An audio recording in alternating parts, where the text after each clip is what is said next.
Relasyon ni Sian Lim at Kim Chu na tumagal ng 12 years, playtime lang ba? Sabihin po natin, weeks lang po yan, or years. You can never say it was.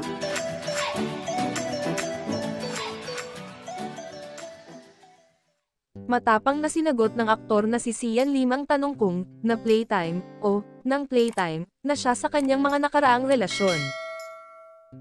Playtime, nga lang ba ang nangyari sa mahigit isang dekadang relasyon ng ex-celebrity couple na sina Sian Lim at Kim Chu? Muling nakaharap ng ilang members ng entertainment press si Sian para sa press con ng latest movie niya, ang suspense thriller na Playtime. Makakasama niya rito sina Sania Lopez, Colin Garcia at Phil Lorenzo, mula sa direksyon ni Mark Reyes. Naitanong sa kapuso actor na si Sian Lim kung nagawa na ba niyang makipag-playtime sa mga dati niyang nakarelasyon.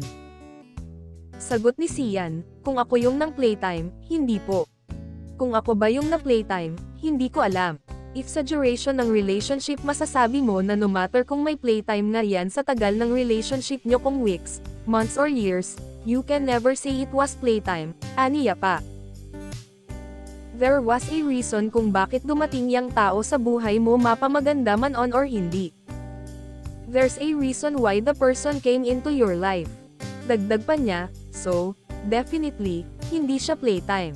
Matatanda ang kagagaling lang ni Sian sa breakup noong Disyembre taong 2023 matapos nila itong kumpirmahin ni It's Showtime host Kim Chu sa pamamagitan ng kanilang social media accounts.